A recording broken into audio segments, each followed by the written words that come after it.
সুপ্রভাত আমার প্রিয় পরিবার, সবাই কেমন আছো? আশা করছি সবাই খুব ভালো আছে, সুস্থ আছে। আর আমরা আছি একরকম, দেখতেই পাচ্ছ কীরকম আছি। মানে যেরকমই থাকি না কেন মন ভালো নেই, কারণ বাড়িতে বুঝতেই পারছো বাবা শরীর খারাপ হয়ে এরকম করে আছেন, তো সেই জন্য স্বাভাবিকভাবেই মনটা সেরকম একটা ভালো নেই। আর যেহেতু দেখছি যে সোনুর পাপার মনটা একদমই ভালো নেই, ঠিকঠাক না খাওয়া দাওয়া করছে, না একটু ভালো মুডে কখনো আছে, এই যে একটু হাসি খুশি, একটু ভালো মতো কথা, একসাথে একটু খাবো, কোনো কিছু সেরকম ভালো মতো হচ্ছে না। তো স্বাভাবিকভাবেই আমারও মনটা সেজন্য ভালো নেই। আর বাবার জন্য তো খারাপ লাগেই, কষ্ট লাগেই, কিন্তু কি করব বলো, কিছু করার নেই। হ্যাঁ, কালকে ডক্টর তো দেখিয়ে এসেছিল, কিন্তু হসপিটালে ভর্তি করানোর কথা বলেছিল কালকে প্রিয়া। তো সেখানে আমি বললাম যে আমি তো কিছু বলতে পারবো না, ওরা দু ভাই মিলে যা করবে তাই হবে, তাই না? কারণ বাবাটা কিন্তু আফটারঅল ওদের, আমরা তো ভালোবাসি, কিন্তু আমাদের থেকেও হয়তো ওরা বেশি ভালোবাসে, এটা খুব স্বাভাবিক। ওদের থেকে হয়তো আমরা বেশি ভালোবাসতে পারবো না, তো ওরা যেটা ভালো বুঝবে সেটা করবে, তো ওদেরকে জানাতে হবে, সেটাই বলেছিলাম। তো তারপর ও যথারীতি ওর হাজব্যান্ডকে হয়তো বলেছে, আর তারপর ওকেও বলেছে, সোনু পাপাকেও বলেছে। কিন্তু সোনু পাপার একটা কথাই ছিল যে ও কিন্তু কখনোই বলেনি যে আমি হসপিটালে ভর্তি করাবোই না, মানে এটা পণ করেনি যে আমি হসপিটালে ভর্তি করাবোই না। ও বলেছিল যে এই মুহূর্তে বাবা যেহেতু খেতে পারছে না, সত্যি কথাই এটা, যখন আমি ফালাকাটা গেলাম, তো তখন আমি যখন বাবার জন্য ভাত বাড়ছিলাম, সোনু পাপা বলছিল এটুকু ভাত কেন দিচ্ছ, আরেকটু দাও। তো আমি বললাম না, ও বাবা তো দেখছি মানে এই এক হাতা মতোই খায়, তো এটা থেকে আবার ছাড়বে, দেখো আরও কেন দেবো, এটাই খেতে পারবে না। তো ও আবার আমাকে বলছে আর একটু দাও তুমি, তো আমি আরেকটু দিলাম, দেওয়ার পরে বাবাকে খা খা একটু, আমাদের তো ওই রাজবংশী ভাষায় তুই বলে খা, তুই কি হসপিটালে ভর্তি হয়ে থাকতে চাস? বেশি দিন কি বাচ্চার ইচ্ছে নেই? আর একটু খা খা করে কিন্তু ওই দিনকে একটু জোর করেই ও খাইয়েছিল। তো যাই হোক, তারপর আমি বাড়ি আসি, বাড়ি এসে ওরকমই চলছিল, তোমরা দেখলেই, মানে কোনো খাবার দাবার খেতে চাচ্ছিল না, ওই অল্প অল্প করে খেত, দুপুরবেলা কটা অল্প কটা ভাত আর ওই ফল টল খেত, ফলের রস টস এইসব। তো তারপর যখন মুখে রুচি এসে ওষুধের কথা আমি বললাম, তখন সোনু পাপা যথারীতি ডক্টর নিয়ে এসে স্যালাইনও লাগাতে চেয়েছিল, যেহেতু খাওয়া দাওয়া ঠিকমতো করতে চাচ্ছে না, তাই স্যালাইন লাগিয়ে যদি একটু শরীরটা রিফ্রেশ হয়, একটু তরতাজা হয়, তো সেই জন্য ডক্টরবাবুকে নিয়ে এসেছিলো। তো ডক্টরবাবু বাবাকে দেখে উনি বললেন যে স্যালাইন লাগানো যাবে না, কিন্তু এই মুখের রুচির ওষুধটা খাওয়ালে পরে কাজে দেবে, ভালো কাজে দেবে। সত্যিই কিন্তু দুদিন পর ওই মুখের রুচি ওষুধ খাওয়ানোর পর দুদিন পর কিন্তু বাবার মুখের রুচি ফিরে এসেছে, আর সেগুলো তোমাদেরকে আমি দেখাবো এখন, যে বাবা কিন্তু খুব সুন্দর খাওয়া দাওয়া করছিল, তো সেটা তোমাদেরকে দেখাবো আস্তে আস্তে। আসলে ব্লগগুলো তখন এতটাই ব্যস্ত ছিলাম যে আমি দেখাতে পারিনি, শ্যুট করেছি যে, তাও দায় সারা শ্যুট করেছি। এই যে মানে ঘরে ঢুকছি, তো ওই মুহূর্তে অন করে শুধু ঢুকলাম, হাতে শুধু ক্যামেরাটা রেখেছি, দু হাত দিয়ে ধরে যে ক্যামেরাটা করব না সেই রকম পরিস্থিতিও ছিল না, এক হাতে অন করে শুধু রেখেছি, হয়তো বা হাতে কাজ করেই চলছি, হ্যাঁ কী বলছে সেটা শুনছি, এরকম খালি মানে এটাকে অন করে রেখেছি। তাই কিন্তু অ্যাঙ্গেল না কোনো সুন্দর হয়েছে না, বিভিন্ন অ্যাঙ্গেল থেকে নিয়েছি, কোনো কিছুই না। এই দেখো কোন দিকে যাচ্ছি কোনো ঠিক ঠিকানা নেই, যেদিকেই যাচ্ছি সেদিকেই শুধুমাত্র কোনো রকম শ্যুট হচ্ছে। আর সোনু পাপা কিন্তু সেরকমভাবে বুঝতেও পারেনি আমি কখন শ্যুট করেছি, কারণ ও আমাকে চায় না যে আমি শ্যুট করি, এডিট করি, এই সমস্ত করে কোনো রকম টাইম পাস হোক, কোনো রকমভাবে সেটা চাইতো না। তারপরেও আমি কোনোভাবে আমি কাজ করতে করেছি, কারণ আমার মনে হয়েছে আমি আমার জীবনে সমস্ত রকম মোমেন্ট কিন্তু শেয়ার করেছি তোমাদের সঙ্গে, তো আমি এক্সট্রা সময় নিব না, কিন্তু অন করে শুধু রেখে দেব। এই যে আমাদের জীবনে ভালো সময়টা যখন আমরা শেয়ার করি, ঠিক তেমনিভাবে খারাপ সময়টা যখন যেরকম গিয়েছে আমরা কিন্তু শেয়ার করেছি, সেই জন্যই এটা শেয়ার করা। আর সত্যি কথা বলতে এটাও কিন্তু একটা ইসে হয়েছে যে ভিডিওটা আছে বলে আমি তোমাদেরকে বলতে পারছি বাবা কখন কীরকম খেয়েছে, কখন কীরকম পরিস্থিতি ছিল, সবটাই কিন্তু তোমাদের সঙ্গে তুলে ধরতে পারবো। লাস্ট অবধি আমাদের বাড়ি থাকাকালীন বাবা কীরকম পরিস্থিতি ছিল সেটাও কিন্তু আমি দেখাতে পারবো। তো সেই জন্য আমার মনে হয় এটা ঠিক হয়েছে। আমি সেদিনকে ভিডিওতে কারো কিছু কথা শুনে তারপরে আমি উত্তর দিয়েছিলাম, সেটাও দেখছি অনেকেরই হয়তো একটু সমস্যা মনে হচ্ছে যে আমার জন্য এই মুহূর্তে সমস্যা হচ্ছে আমার বলা উচিত নয়। তবে দেখো, যদি এরকমই হয় যে এই মুহূর্তে কোনো কিছু বলা উচিত না, তাহলে সবাইকে সেটা ভাবতে হবে, শুধু আমি ভাবলে তো হবে না। তো কেউ যদি কিছু বলে তার পরিপ্রেক্ষিতে কিন্তু আমাকে উত্তরটা করতে হয়। কেউ কিছু একটা বললো, সেটার মধ্যে যদি আমার মনে হয় যে না এটা ভুল ছিল, তখন অবশ্যই বলবো। এখানে আপনাদের সম্বন্ধেও যদি কেউ কিছু বলে আর আপনাদের যদি মনে হয় যে না এই কথাটার মধ্যে কিছু একটা ভুল আছে, এটা নয় ঠিক এটা, তাহলে অবশ্যই আপনারাও বলবেন, সবাই বলবেন, তাই না? আপনি এখন যে এই মুহূর্তে শুনছেন, ভিডিওটা দেখছেন, আপনিও কিন্তু তাই বলবেন, করবেন। যদি আপনার সম্বন্ধে কেউ কিছু বলে আর আপনার মনে হয় যে না এই ব্যাপারটা এটা নয়, এটা ভুল ছিল, তো অবশ্যই আপনিও কিন্তু নিজের জন্য স্ট্যান্ড নেবেন। আর আমি সেটাই করেছি। আমি কাউকে কোনো কিছু বলতে যাইনি, কোনো সমস্যা করতে যাইনি। আমি মানছি ও এখন পরিশ্রম করছে, ওর অনেক কষ্ট হচ্ছে, দুটো বাচ্চা নিয়ে অনেক সমস্যা হচ্ছে। আমি কেন বুঝবো না বলো? আমি বুঝবই, কারণ আমিও এর মধ্য দিয়ে একটা মাস পেরিয়ে এসেছি। তো অবশ্যই জানি কতটা কষ্টকর। একটা বাড়িতে রোগী থাকলে বাড়ির পুরো সংসার সামলানো ওই মুহূর্তে কতটা কষ্টকর হয়ে দাঁড়ায়। আর ছোটো বাচ্চা নিয়ে কাজ করতে কতটা কষ্ট সেটাও আমি জানি, কারণ একটা সময় আমারও বাচ্চা কিন্তু ছোট ছিল। সব সময় যে ওরা বাড়িতে ছিল তা কিন্তু নয়। ওই মুহূর্তে তখন ওর নতুন বিয়ে হয়েছিল, বাবার বাড়ি প্রায় মানে প্রত্যেক সপ্তাহেই কিন্তু যেত, গেলে কিন্তু কয়েকদিন করে থাকতো। তো সেক্ষেত্রে নতুন মেয়ে, নতুন বিয়ে হয়েছে, বাবার বাড়ির প্রতি তখন একটা আলাদা ইসে থাকে যে কদিন পর না গেলে মার সঙ্গে দেখা না করলে ভালো লাগে না, এরকমটা বলতো যে প্রত্যেক সপ্তাহে না গেলে আমার ভালো লাগে না। তো যেত, তখন আমি কি করতাম বলো? ওই বাচ্চাকে যখন ছিল ওরা নিয়েছে, আমি না করছি না, এই কথা নিয়েও কিন্তু আমার অনেক সমস্যা হয়েছে। যে আমি যে আমার দুঃখের কথাগুলো যখন শেয়ার করি সেটা নিয়েও অনেক সমস্যা হয়। আমি এর আগেরবার বলেছিলাম যে বস্তা পেতে শুইয়ে দিয়েছি, সেটা নিয়েও কিন্তু অনেক সমস্যা হয়েছিল। আজকে আমি স্পষ্ট ভাষায় বলতে ভয় পাচ্ছি না, কারণ মানুষও কিন্তু সবাই সবারটা বলে যাচ্ছে। এই যে সোনুর পাপা তখন বলেছিল যে এখন হসপিটালে নিয়ে যেতে হবে না, সেটা নিয়েও কিন্তু ও বলেছে, তাহলে অবশ্যই আমি কেন বলতে পারি না? আমি যে বস্তা পেতে শুইয়ে দিয়েছি সেটা নিয়েও অনেক সমস্যা হয়েছিল বলেছিল, কিন্তু আমি সত্যিই বস্তা পেতে শুইয়ে, আমি রান্নাঘরে শুইয়ে রেখেও কিন্তু রান্না করেছি, বিছানার মধ্যে শুইয়ে রেখে বা চারিদিকে বালিশ দিয়েও কিন্তু আমি রান্না করেছি। বিছানা এই যে খাটটা দেখতে পাচ্ছ, এই খাটের যেদিকে খুঁটি আছে মাথার কাছে, সেই খুঁটির মধ্যে ওড়না বেঁধে, ওর কোমরের মধ্যে বেঁধেও কিন্তু আমি কাজ করেছি। ছোট বাচ্চা নিয়ে আমি কিন্তু, ও দুধের জন্য যখন একরত্তি বাচ্চা ছিল, দুধের জন্য চিল্লাতো, কান্না করতো, আমি দুধ পর্যন্ত কান্না দিতে পারিনি, আমি নিজেও কান্না করেছি দুধ দিতে না পেরে। তখন সবাই বলতো 10 মিনিট 20 মিনিট পর পরই কিন্তু বাচ্চাকে দুধ খাওয়াবি, গলা শুকিয়ে যাবে, কিন্তু আমি সেটা করতে পারিনি। আমি কাজ করে গেছি। আমাদের এক নাগাড়ে 2-3 ঘন্টা ধরে রান্না হতো। হ্যাঁ, করে গেছি। কাঠের উনানে রান্না হতো, কাঠের ইসে দিয়ে, লাকড়ি দিয়ে রান্না করতাম, অনেকগুলো পদ করতে হতো, অনেকটা সময় লাগতো। তো সমস্ত কাজ কিন্তু আমি করেছি, সবাইকে নিয়ে কিন্তু সংসার করেছি ছোট বাচ্চা নিয়ে। তো আমি অবশ্যই ভালো জানি যে একটা ছোট বাচ্চা নিয়ে কাজ করতে কত অসুবিধা হয়। রাত্রেবেলা বারবার ন্যাপি চেঞ্জ করে, বারবার হয়তো কোনোদিন পটি করে দিয়েছে, পুরো বিছানায় চোখ বন্ধ আধা আধা খোলা করে করেই পরিষ্কার করা, বাচ্চাকে পরিষ্কার করা, আবার ঘুম ধরতে ধরতে আবার হয়তো মানে হিসু করানো, ওকে তুলে তুলে আমি হিসু করিয়েছি, কারণ না হলে ভিজের জায়গাতে পড়ে থাকতো, আর ওকে একদমই প্যাম্পার্স পরানো অ্যালাউ ছিল না। তাহলে ভাবো তখনকার দিনে আমি কত কষ্ট করে বাচ্চাকে সারা রাত জেগে জেগে দেখাশোনা করতাম, আর এদিকে ভোরবেলা উঠতেই হতো। তখন আবার নতুন একটা গাড়ি নেওয়া হয়েছিল, ভোর 4টের দিকে উঠতে হয়, তো তার জন্য আমাকে উঠতাম অন্যরকমভাবে, মানে বাধ্য হয়ে উঠতাম। চোখ তো খুলতো না, চোখ তো এত মানে কী করে খুলবে, রাত্রে তো ঘুম হয়নি, ন্যাপি চেঞ্জ করতে হয়েছে, 2-3 বার করে তুলে তুলে শুশু করাতাম, কোনোদিন পটি করে রাখতো, সেগুলো সাফ করতাম। চোখ কী করে খুলবে, রাত্রে ঘুম হতো না, কিন্তু তারপরেও বাধ্য হয়ে উঠতাম অন্য কিছু শুনে, বা ঘুম ভেঙে যেত, বুঝতেই পারছো।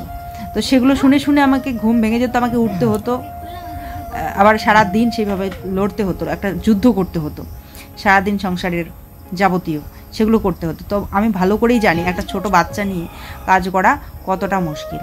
হ্যাঁ, আজকে সোনু যেমন বড় হয়েছে, সোনুর মতো বাচ্চারা যারা আছে তারা নিজেরা স্নান করতে পারে, খেতে পারে, নিজের যেটা থাকে সেটা নিজেটা করতে পারে নিজেরটা নিজে, কিন্তু তার সাথে যদি একটা ছোট থাকে তো অবশ্যই একটু অসুবিধা, একটু মানে অনেকটাই অসুবিধা হয়, সেগুলো আমি ফেস করে এসেছি। কিন্তু আমার না তখন ওই মুহূর্তে ওই চাপে পড়ে আমার কোনো অসুবিধা তখন হয়নি, আমি সমস্ত কিছু পার করে এসেছি। আমার কখনো এরকম মনে হয়নি যে না এটা পারবোই না, মানে করতে করতে এতটা অভ্যস্ত হয়ে গেছিলাম যে কোনো ব্যাপারই না, এখানে বিছানার মধ্যে শুইয়ে দিয়ে চলো এই কাজ হয়ে যাবে, এখানে শুইয়ে দিয়ে কাপড়গুলো মেলে দিয়ে আসবো, পিছনে দূর দূর পর্যন্ত চলে গেছে। ভগবান দেখেছেন, ভগবান রক্ষা করেছেন আমার বাচ্চাকে। ভগবানের কৃপাতে তবে আমার বাচ্চা আমাকে সেরকমভাবে ইসে করেনি, কান্নাকাটি খুব একটা করেনি। কেঁদেছিল যখন খিদে লেগেছে, তো খিদের জন্য যখন কাঁদতো না তখন আমার খুব কষ্ট হতো, যখন আমি ব্রেস্ট ফিট করাতে পারতাম না। যাক, সেগুলো না হয় নাই বললাম আজকে। তবে আজকে যেটা বলতে এসেছি যে আমি সেদিনকে কেন বলেছিলাম, আমার কথা তো বলাতে অনেকেরই সমস্যা হয়েছে। কয়েকজন ভিউয়ার্স আমাকে এসে বলেছিল, আর একজন দিদিভাইও দেখলাম বলল যে এই মুহূর্তে আমার বলা উচিত হয়নি। তবে দেখো, ওই যে বললাম, তোমাদেরও সম্বন্ধে যদি কেউ কিছু বলে আর তোমাদের যদি মনে হয় যে সেটাতে ভুল আছে, তো তোমরাও বলবে। তো আমিও সেটাই করেছিলাম। ও বলেছিল যে আমাদের এখানে থাকাকালীন কিছু ঘা টাইপের কিছু একটা হয়েছিল, আর ওখানে গিয়ে ও 2 দিনে ঠিক হয়ে গেছে। তো সেই জন্য ও পরিষ্কার পরিচ্ছন্ন রাখে, ডেটল ফিনাইল সমস্ত কিছু ইউজ করে একদম খুব পরিষ্কার পরিচ্ছন্ন রাখে, যাতে ওগুলো না হয়। তো কথাটার সারমর্ম কিন্তু ওটাই দাঁড়িয়েছে যে নোংরা থাকলে পরে ওইসব হয়, ঘাটা হয়। তো যেটা এখন ওর ওখানে গিয়ে নেই, 2 দিনে ঠিক হয়ে গেছে। তো আমার এখানে সেটা হয়েছিল। তো কথাটার সারমর্ম কিন্তু ওটাই দাঁড়িয়েছিল। তো যেখানে আমার একটু খারাপ লেগেছিল, আমি বলেছিলাম যে না, ওগুলো কিন্তু ঘা ছিল না, ওগুলো ঘামাচি ছিল। ক্যান্ডিড পাউডারটা দেওয়ার পর 2 দিনের মধ্যে কিন্তু ঘামাচি কমপ্লিট হয়ে গেছিলো, বুকটা পরিষ্কার হয়ে গেছিলো, শুধু কিছু দাগ ছিল, ওগুলো কিন্তু শেষ হয়ে গেছে, নিঃশেষ হয়ে গেছে। হওয়ার পর যে একটা ছোটো হালকা মতো দাগ থাকে সেটা ছিল, আস্তে আস্তে সেই দাগটাও মিলিয়ে যাচ্ছিলো। আর তারপর সোনুর পাপারও ঘামাচি হয়েছিল, সোনুর আমাদেরও হয়েছিল, আমরাও কিন্তু ওই পাউডার দিয়েই 2 দিনের মধ্যে আমাদেরও ঠিক হয়ে গেছে। তো সেই জন্য আমি বলেছিলাম যে না, ওইগুলো ঘা ছিল না, ওগুলো গরম গোটা টাইপের ওই ঘামাচি টাইপের ছিল। ঘামাচিগুলো বেশি করে পেকে গেলে যেরকম একটু লালচে লালচে হয়, ওরকম হয়েছিল। ঘামাচিটার নিচের দিকে অংশটা লাল লাল হয় না, ওরকম হয়েছিল। যে পাউডারটা দেওয়ার পর কিন্তু ফিনিশ হয়ে গেছে, আমি সেটাই বলেছি। আর আমিও যথেষ্ট পরিষ্কার পরিচ্ছন্ন করে রেখেছিলাম, ডেটল ফিনাইল। আজকে দেখলেই সকালবেলা দেখলেই আমি ফিনাইল দিয়ে কিন্তু বারান্দাটা মুছলাম পরিষ্কার করে। বৃষ্টি বৃষ্টি হয় তো নোংরা হয়, বারান্দাটা পরিষ্কার করে মুছি, নাহলে মাছি পড়ে। তো এই যে ফিনাইল নিয়ে এসছে ও, তো ফিনাইল দিয়ে কিন্তু আমি পরিষ্কার করে ঘরটরগুলো মুছি। ডেটল নিয়ে এসে কাপড় চোপড়ে ডেটল দিয়ে ধুই। হ্যাঁ, পরিষ্কার পরিচ্ছন্ন কিন্তু আমি সবসময় রাখি।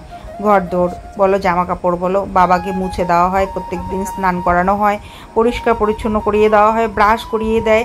ব্রাশ করে মুখের থুতুটা পর্যন্ত ফেলতে চায় না, ও আঙ্গুল ঢুকিয়ে সেই থুতু হাতের মধ্যে নিয়ে নিয়ে ও বালতিতে মানে হাতে ভরে, মানে মুখ থেকে যখন বার করতে চায় না, আঙুলটা ঢুকিয়ে দেয়, তো পুরো হাতের তো ভিজে যায় থুতু দিয়ে। তো ওভাবেই কিন্তু ও তবু পরিষ্কার করে। কি ডাল বলো তো, এটা কি ডাল? কি ডাল? কি ডাল?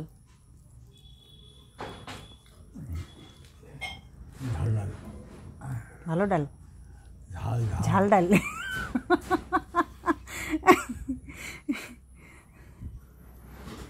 ডাল খাবার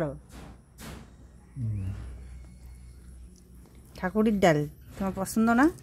ডালটা পিছলে হয় না কেন বা?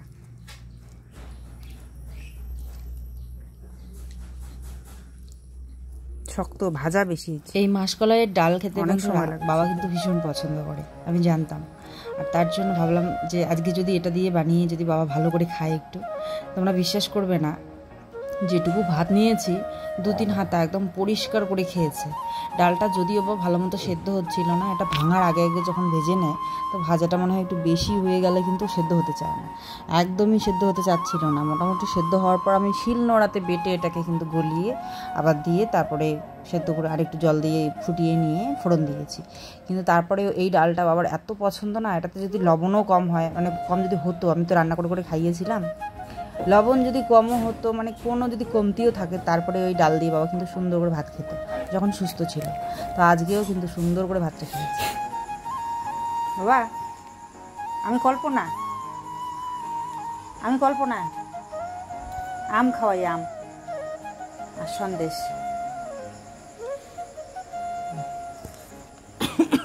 শিবপুল কাকুর বউ আছে না কাকিমা, ওই যে সন্দেশ নিয়ে আসছিল। তারপরে যে কৃষ্ণ কাকুর বউ এসেছিল কাকিমা, ওরাও সন্দেশ নিয়ে আসছে, আম নিয়ে আসছে, খাও।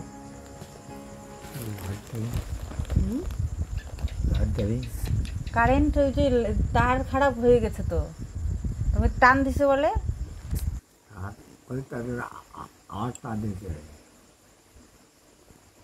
লাইট নাই, জ্বলে না, তার আনতে গেছে তোমার ছেলে। দিছে কখন হুম বাবা কখন দিছে লাইটটা এখনই আমি ঢুকে দিতে পারি। হুম খাও আগে, খেয়ে দিয়ে দিবে এখন। দাঁড়াও, আর একটা বালিশ দিই মাথায়। ওর এত ধৈর্য, জানি ওর ধৈর্য অনেক, অন্য সময় কিন্তু অনেকটা কমে যায় অনেক সময়, কিন্তু এই বাবাকে করার সময় ওদের এতটা ধৈর্য নিয়ে করেছে না, আমি বলে বোঝাতে পারবো না তোমাদের বন্ধুরা। অনেক সময় কিন্তু আমার জন্যই ও বাবার জন্য সব কিছু করবে, কিন্তু রাত্রে শোয়ার সময় দেখবে যে বিছানাটা পর্যন্ত ও নিজেরটা করে শুয়ে পড়েছে। আমি বললাম যে আমার জন্য একটু বিছানাটা করো, তো করেনি। ধরো একটা কম্বল পেতেই শুয়ে পড়লো, এত ক্লান্ত হয়ে থাকে, তখন আমি বাকি এইদিকে আর একটা কম্বল জোড়া দিয়ে আমি শুই। তাহলে আমার কথাও ও কিন্তু বউ বাচ্চার কথাও সেরকম ভাবে না। এই যে এত টাকা খরচা করতে হচ্ছে না বাবার, মনে করো এই যা কিছু লাগে ওষুধপত্র, ফিজিওথেরাপি, এত কিছু, আমি কিন্তু টাকার কথা কখনোই বলিনি, কিন্তু আজকে বলতে হচ্ছে। কারণ যখন প্রশ্ন ওঠে কিছু কিছু যে এসে নিয়ে, তখন আমাকে বলতে হয়। এত খরচা হয়ে যায় যে ও নিজে যাওয়ার সময় 10,000 টাকা কিন্তু ধার করে নিয়ে গেছিলো, আর আমাকে একটা টাকাও পর্যন্ত দিয়ে যেতে পারেনি। আর হ্যাঁ, হতে পারে আমার ইউটিউবের টাকা দিয়ে সংসার চলে না, কিন্তু না, আমার এই এবারের মাসে ইউটিউবের টাকাটা না ঢুকলে হয়তো আমি এখন বর্তমানে যে খাচ্ছি, কি খেতাম কি করতাম আমি জানি না। বাড়ি এসে যে বাড়ির ভাড়া দেওয়া, অ্যাবাকাসের টাকা দেওয়া, দুধের টাকা দেওয়া, সমস্ত কিন্তু আমার ইউটিউবের পেমেন্টটা দিয়ে এই মাসে আমি দিচ্ছি। এই মাসে একটু মোটামুটি এসেছে, না হলে কিন্তু সেরকমভাবে আসে না, যে জন্য ওটা দিয়ে আমি দিতে পারছি, এই মাসটা আমি চালাতে পারলাম। তাহলে সোনু পাপার কাছে কিন্তু টাকা ছিল না, যে আমাকে দিয়ে যায়নি, আর ও আমাকে ওখান থেকেও পাঠাতে পারতো না। এই মাসটা যে কী হতো কে জানে। তো সেই জন্য না, টাকা কখনো এরকম কারো প্রয়োজন হয় না এরকম নয়, সববারই টাকার প্রয়োজন। যেহেতু বাড়িতে একজন অসুস্থ লোক আছে, তো এই মুহূর্তে তো আরও বেশিই প্রয়োজন, তাই না? টাকা সবারই প্রয়োজন আছে, শুধু একজন পার্টিকুলার একজন মানুষেরই পয়সার দরকার হয় তা কিন্তু নয়, সববারই টাকার দরকার হয়। তাই আমিও কন্টিনিউ করে যাই ভিডিওটা, এত কষ্টের মধ্য দিয়ে, এত পরিশ্রম, এত ব্যস্ততার মধ্য দিয়েও কিন্তু আমি চেষ্টা করি ভিডিওটা রোজ দিন দেওয়ার চেষ্টা করেছি, কিন্তু পারিনি গো। ও আমাকে এডিট করতে দেয়নি, শ্যুট করতে দেয়নি, ওগুলো এসব এখন করতে হবে না, কাজটা আগে করো, এরকম করেছে। যে জন্য আমি ওই হাতটা কোনো রকমই অন করে নিয়ে মোবাইলটা নিয়ে কোনো রকম কাজও করতে করতে করেছি। বেশিরভাগ সময় তো ও টেরও পাইনি যে আমি ওকে দেখাচ্ছি বা শ্যুট করছি, কোনো রকম দায় সারা শ্যুট করেছি। তো যাই হোক, কালকে কিন্তু কথা হয়েছিল হসপিটালে নিয়ে যাওয়ার।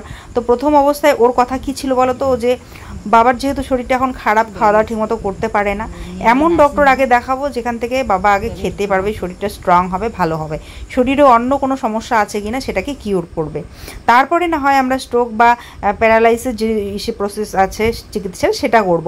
আগে তো মানুষটা সুস্থ হোক, একটু স্ট্রং হোক। মানুষটা যদি স্ট্রং না থাকে, তাহলে ওষুধের উপর ওষুধ মানুষটাকে গিলিয়ে যাব, তাহলেই কি ওষুধটা কাজ করবে? নিশ্চয় নয়।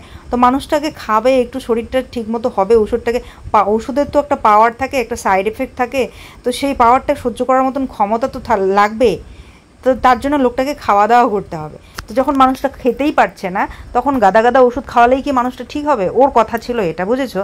তোমাদেরকে জানি না বোঝাতে পারছি কি না, আমি বোঝানোর চেষ্টা করছি। ওর ফার্স্ট কথা ছিল এটা, যে আগে মানুষটা খাক, একটু একটু সুস্থ হোক, একটু স্ট্রং হোক, যাতে ওষুধ খেলে কাজে লাগে, যাতে লড়াই করতে পারে বডিটা। সেই জন্য ও চেয়েছিল এখন ওই ডক্টর নয়, এখন আগে খাওয়া দাওয়া করানো, যার জন্য মাথা ভাঙা গিয়ে কিন্তু ও ওই ডক্টর দেখিয়েছে। আমি বলতে পারছি না ঠিক কী কী যেন বলে, ওই ডক্টর দেখিয়েছে যেটা দিয়ে শরীরটা ভালো থাকবে, খাওয়া দাওয়া করতে পারে, শরীরে অন্যান্য কোনো সমস্যা থাকে নাকি সেটা যেন কিওর করতে পারে, সেই রকম ডক্টর দেখিয়েছে। আর প্যারালাইজ বা হচ্ছে ব্রেন স্ট্রোকের যে ওষুধপত্র, সেগুলোও কিন্তু ডক্টরকে দেখিয়ে কোচবিহার থেকে নিয়ে এসছে, সেই ওষুধগুলোও কিন্তু চলছে। তো তারপরে ও বলছে যে এখনই হসপিটালাইজ করলে, এখন যে মানুষটা যেরকম সুস্থ আছে হয়তো বা আরও অসুস্থ হয়ে পড়বে, চারিদিকে অনেক অনেক রোগী দেখবে, তারপরে ধরো ওখানে সেবা শুশ্রূষা সেরকম হবে না। বাড়িতে আমি টেক কেয়ার করছি, প্রতিদিন স্নান করাচ্ছি, খাওয়াচ্ছি, ওষুধ তো চলছে, ফিজিওথেরাপিও চলছে। সবাই বলে যে ফিজিওথেরাপিটাই মেইন, হ্যাঁ, এই রোগের জন্য। তো সেক্ষেত্রে ফিজিওথেরাপি চলছে। তারপরে সবাই বললো যে না, এই দিয়ে হবে না, যেটু বললেন যে মেশিন দিয়ে করাতে হবে, তার জন্য কিন্তু ও সেটাও ব্যবস্থা করলো, মেশিন দিয়ে যাতে ফিজিওথেরাপি করলে বাবা যাতে তাড়াতাড়ি ঠিক হয়। যে যেটা বলেছে, যখন যেটা দিয়ে ভালো হবে, তো সেটাই করেছে, সেটাই চেষ্টা করেছে। তবে ও কখনোই বলেনি যে আমি হসপিটালে ভর্তি করবোই না। হ্যাঁ, ওদেরকে কিন্তু পরে লাস্টের দিকে পারমিশন দিয়েও দিয়েছিল যে ঠিক আছে নিয়ে যা, কিন্তু তখন ওরা নিয়ে যায়নি, সেটা কাল রাতের ঘটনা। তো যে দিনটা আজকে আমি শেয়ার করছি, এই দিন সকালবেলা জেঠু আসেন, আসার পর উনি কিন্তু বলেন যে হসপিটালে নিয়ে যাও। তো তারপর কিন্তু দুই ভাই মিলে কথা বলে আজকে কিন্তু হসপিটালে নিয়ে যাওয়ার জন্য যথারীতি বাবাকে নিয়ে যাওয়া হয়। তো প্রথমে আমার দেওর বলল যে হসপিটালে ভর্তি করি, কিন্তু সোনুর পাপা জেঠু যে বলেছে যে হসপিটালে ভর্তি করতে হবে, নার্সিংহোমে নয়, সেই কথাটা বোঝেনি। হসপিটাল মানে হসপিটাল অত কিছু না ভেবে ও ভেবেছে যে বেস্ট যেটা হয় নার্সিংহোমে সেখানে ভর্তি করাবো, শিলা নার্সিংহোমে ভর্তি করার জন্য নিয়ে যায়। আর সেখান থেকে ডক্টর ওদেরকে ঘুরিয়ে দেয়, বলে যা আছে ওষুধ এগুলো সব ঠিক আছে, এগুলো খাইয়ে দাও, সব ঠিক আছে। ওনার আগে স্ট্রোকটাই এখন চলছে, ওষুধপত্র সব ঠিক আছে, ওগুলো খাওয়াতে থাকো, সেবা শুশ্রূষা করতে থাকো, উনি ঠিক আছেন একদম শারীরিকভাবে, এখন এটা আগের স্ট্রোকটাই চলছে, তো ভর্তি করানো হয় না। তো ওরা ঘুরিয়ে নিয়ে আসে। আসলে ও এতটা বুঝতে পারেনি, ও ভেবেছে যে তো হসপিটালাইজ করতে হবে, এখন সেটা সরকারি কি বেসরকারি এতটা ও বোঝেনি। আমি ফোন করছিলাম যে পৌঁছেছো, বলছে হ্যাঁ পৌঁছে গেছি। তা বলছে দেখো যেটা বেস্ট হয়, আমিও কিন্তু জানি না জেঠু কী বলেছেন হসপিটালে নার্সিংহোমে, এত কিছু শুনিনি, কারণ জেঠু পাশের বাড়ি জেঠিমাদের বাড়িতে নিয়ে গিয়ে ওদেরকেও কথা বলেছেন। তো যে কারণে আমিও জানি না যে নার্সিংহোমে বলেছে নাকি হসপিটালে। আমি ওকে বললাম দেখো বাবা মা যতক্ষণ আছেন যেটা বেস্ট হয় একদম বেস্ট ট্রাইটা তুমি করে দেখো, বাকি ভগবান ভরসা। এটা বলার পর ও ওই যে শিলাতে নিয়ে যায়, ওটা বেস্ট কোচবিহারের মধ্যে। পার ডে যার খরচ হচ্ছে 10 থেকে 20 হাজারের মতো। হয়তোবা এতটা সাধ্য আমাদের নেই বন্ধুরা, তারপরেও জানি না কোন সাহস নিয়ে ও সেখানটায় ভর্তি করাতে কিন্তু নিয়ে গেছিলো। কালক্রমে যদি ভর্তি করাতো তাহলে হয়তো আমাদের মানে এই যে বাড়ি বলো বা যেটুকু জমি অল্প একটু করেছে ও, সবটুকু হয়তো বিক্রি করে দিয়েও হয়তো পারতো কিনা কে জানে। যাই হোক, ভগবানের কৃপায় কিন্তু ওনার মুখে রুচিটা ফিরে আসছিল। আর আমি এই যে দেখছো সুন্দর করে দুপুরবেলা খাইয়ে দিলাম, সন্ধ্যেবেলা খাইয়ে দিলাম, রাত্রেবেলা খাইয়ে দিচ্ছি। তো এই আর কি সুন্দর করে উনি খাওয়া দাওয়া করছেন, আর কত সুন্দর কথাও বলছিলেন তোমরা দেখলেই। উনি বললেন যে আমি বললাম যে তুমি নাকি কারেন্টের তারটা ছিঁড়ে, একটু সেন্স তো মাঝে মধ্যে চলে যায়, উনি কারেন্টের তারটা না হাত দিয়ে টেনে নাকি ছিঁড়ে ফেলেছেন। তো পুরো দেখলে রুম টুম ওই ঘরের অন্ধকার হয়ে আছে, ফ্যান চলে না। তো এই ফ্যানটাকে নিয়ে গিয়ে ও সেট করে দিয়েছিল। তো তারপরে আবার মানে ওইদিকে একটা সুইচ বোর্ড ভালো ছিল আর কি, ওইটাতে দিয়েছিল কানেকশন করে। তো আবার হাওয়াটা চলছিল আর লাইট চলছিল না, যার জন্য ওই কখনো বা মোবাইলের আলো দিয়ে বা ছোট্ট যে টর্চগুলো হয় ওগুলোর লাইট জ্বালিয়ে দিয়ে হালকা করে রেখে দিয়েছিলাম। আর এদিকে কিন্তু এই ঘরের ফ্যানটা আমাদের নষ্ট হয়ে গেছে, তো আমি এখানে গরমে কিন্তু ছটপট করছিলাম। ওই নার্সিংহোমটা নিয়ে যাওয়া উচিত, না আমার শরীর ভালো আছে, কোনো অসুবিধা নাই। যে ওষুধগুলো দিচ্ছি ওষুধগুলো খেলে আর ঠিক মতন খাওয়া দাওয়া করলে ঠিক হয়ে যাবে। তুই ওষুধও খাওয়া চাস না, তখন তো ওষুধটা খাওয়ালাম, তুই আদা ওষুধ ফেলে দিছিস সিরাপটা। ভাত করে দেওয়ার গেলে তুই ভাত খাই না ভালো করি নাকি খাওয়া দাওয়া ঠিক মতন করে গেছে, আর ওষুধগুলো খুরমা নিয়ে এসছে, এই যে বাবার জন্য এই চালটা নিয়ে এসছে যাতে বাবার খেতে অসুবিধা না হয়। ওই আগের চালটা খুব মোটা মোটা, তাই ছোট চাল নিয়ে এসছে। আর এই যে টেপ নিয়ে এসছে। কিন্তু কিছু করার নেই, পরে 1-2 দিনের মধ্যে পরেও কিন্তু আমি ওকে ফ্যান আনতে বলি, একটা স্লিং ফ্যান। তো ওই ফ্যানটা তো বাবাকেই দেওয়া হয়, স্ট্যান্ড ফ্যানটা ওইদিকে সোজা চলে যায় বাবার কাছে বিছানার উপরে, যেহেতু উঁচুতে ফ্যানটা। আর আমরা শুই মেঝেতে, হাওয়াই লাগে না, অনেক কষ্ট করে ঘুমাই রাত্রেবেলা। মশা, তারপরে হচ্ছে নিচ থেকে পোকা বেরোয় কিনা, ভাগ্নির আবার কানে পোকা ঢুকেছিল, সেটা শুনে প্রচণ্ড ভয় লাগছিল। তো সোনু তো 2 দিন আবার একা একা এই পাশের রুমে শুয়েছিল। আমি ওকে আবার মানাও করি না, বলছে অনেকেই তো শোয় মা, আমার থেকে ছোট ওরা শোয়, আমি শুই। তো আমি আবার মানে সেরকম মানাও করিনি। একদিন আমি ওর সঙ্গে ওখানে শুয়ে পড়েছিলাম, সোনু পাপা এখানে বাবার ঘরে একা শুয়েছিল। ভাবলাম যে ভয় পায় কি না, তো তারপরের দিন আবার ও একাই শুয়েছে, বলছে তোমাকে থাকতে হবে না, তুমি যাও, আমি শুই। তো 2 দিন এরম করে ও শুয়েছিল বিছানা ওই ঘরে বাবার ঘরে, আর আমরা মেঝেতে। কেননা মানে আমি আবার বেশি মানাও করিনি এই কারণে, 2 দিন ওরম করে লাস্টের দিকে ও শুয়েছিল। কারণ ওই যে কখন আবার বিছানার তল থেকে ওই খাটের তলা থেকে যে কি পোকা বেরোবে না কি বেরোবে, পোকা টোকা ওড়ে রাত্রেবেলা। আবার এদিকে মশারি নেই, আবার হচ্ছে এদিকে ফ্যান নেই, তো ভয়ে কিছু বলিনি। তো যাক, এই যে ও কিন্তু এনে এদিকে শুইয়ে দিল। দেখলে কত কষ্ট করে একা একা এরম করে ও এই ঘর থেকে ওই ঘর, ওই ঘর থেকে এই ঘর করে। এগুলো পুরুষ মানুষ ছাড়া দেখো তো কীরম করে কিচ্ছু করার নেই। একজন পুরুষ না হলে সত্যি অনেক মুশকিল। কারণ দেখো ও ছিল, ও ধরে নিয়ে আসলো এই রুমে, কত কষ্ট করে দেখতেই পাচ্ছ। কারণ একজন নর্মাল মানুষকে যদি আমরা তুলি তো সেটার ওয়েট যা হবে একজন প্যারালাইজড মানুষের কিন্তু তার থেকে দ্বিগুণ হয়ে যায়, কারণ পুরো বডি ওয়েট কিন্তু একদম মানে যেটুকুই ওয়েট হোক না কেন পুরো বডিটা কিন্তু উনি ছেড়ে দেন ওনারা, কারণ কোনো মানে চালাতে পারেন না হাত পা যেহেতু, তো সেই হিসেবে এনে আর এবারে ওই ফ্যানটা আমি এনে দিলাম ওই ঘর থেকে, ফ্যানটা এখন এখানে চালিয়ে দিলাম। অনেকেই কিন্তু দেখাও করতে এসেছিলো, আমি সব কিছু শ্যুট করিনি, অনেকে এসেছিলো দেখা করতে। তারপরে হচ্ছে কাকু আবার অনেকে বাজার থেকে এসেছিলেন, দেখা করে ওনারা চলে গেছেন। কখনো কখনো চা করে দিই, কখনো হয়তো পরিস্থিতি হয় না, বসতে দিই, গল্প করি, এই আর কি। আর তারপর রাত্রে এই যে বাবার জন্য খাবারটা বানাচ্ছি, ও এই যে বাবাকে জড়িয়ে ধরে শুয়ে আদর টাদর করে ও পাশে শুয়ে পড়েছে, তো চোখটা বন্ধ করছে, তো ঘুমিয়ে পড়ে কিনা আমি বারবার বলছি ঘুমিয়ে যেও না, বাবাকে একটু খাওয়াতে হবে, তুমি তারপরে খাবে, ঘুমিয়ে পড়ো না, কিন্তু ও কিন্তু ঘুমিয়েই পড়েছিল। এভাবে কিন্তু কতদিন যেন মানে না খেয়েই শুয়ে পড়ে আর কি, সারাদিন ক্লান্ত থাকে। আগে তো বাবাকে খাওয়াবো, তারপর তো সবাইকে দেবো, তাই না? সোনু তো একটু চটপটে, ও জেগে আছে, আর ও পাপা যেহেতু ক্লান্ত থাকে সারাদিন ছোটাছুটি, এবার তার নিয়ে আসলো কারেন্টের, এই যে তারটা ছিঁড়ে ফেলেছে বাবা আবার বলছিল যে এগুলো আমি এখনই লাগিয়ে দিতে পারি, জানো শুনলেই বোধহয় তোমরা বলছিল এখনই আমি এগুলো ঠিক করে দিতে পারি তারটার। তো এত সুন্দর কথা বলছিলেন উনি। বাবাকে খাইয়ে সমস্ত কাজ গুটিয়ে শুয়ে পড়বো নিচে, আর সোনু বাবা আজকে বাবার সঙ্গেই ঘুমিয়ে পড়েছিল। এই যে হালকা পাতলা করে করলাম ডালিয়ার খিচুড়ি, বাবা কিন্তু যতটা দেখলে পরিষ্কার করে কিন্তু সুন্দর করে খেয়ে নেবেন, আর তারপরে বাবাকে ওষুধ খাইয়ে নিচে বিছানা পেতে আমরা শুয়ে পড়বো। বাবা রাত্রেবেলা না কি যেন বলতেন, হ্যাঁ এই আমি আসবো দাঁড়াও, আর একটু দাঁড়াও না, এরকম কি যেন বলতেন। আজকে সোনু বাবা সুন্দর করে বোঝালো যে বাবা তোমাকে কিন্তু আমি সব থেকে ভালো নার্সিংহোমে নিয়ে গেছিলাম, উনি কি বলেছেন তুমি শুনেছো, তোমাকে কিন্তু বলেছে তুমি সুস্থ আছো, ওষুধ আর খাওয়া দাওয়া করলেই ঠিক হবে। ডক্টর বলেছেন তোমাকে হসপিটালে ভর্তি হতে হবে না, উনি বলেছেন তুমি একদম ঠিক আছো, খাওয়া দাওয়া শুধু ঠিকঠাক করো, ওষুধ খাও, ঠিক হয়ে যাবে, তুমি একদম সুস্থ আছো, ভালো আছো। এই কথা শোনার পর কি যেন আত্মবিশ্বাস ফিরে পেয়েছেন বাবা। আজকে কিন্তু খুব শান্তি মতো ঘুমিয়েছেন, কোনো রকম কিছু বলেননি, কোনো আতঙ্ক নেই, চুপচাপ সুন্দর ঘুমিয়েছিলেন। তবে আজকে 30শে জুন যখন আমি ভিডিওটা পোস্ট করছি, বাবার শরীর কিন্তু খারাপ, 2 দিন হলো বাবা হসপিটালাইজড। তো খুব কষ্ট লাগছে শুনে, খুব খারাপ লাগছে শোনার পর থেকে, না মনটা খুব ছটপট করছে। আজকেই দেখতে যাব, সোনু বাবার মনটাও খুব খারাপ। আজকে শুধু একটাই প্রার্থনা, ভগবান তুমি বাবাকে আরেকটি বারের মতো সুস্থ করে দাও।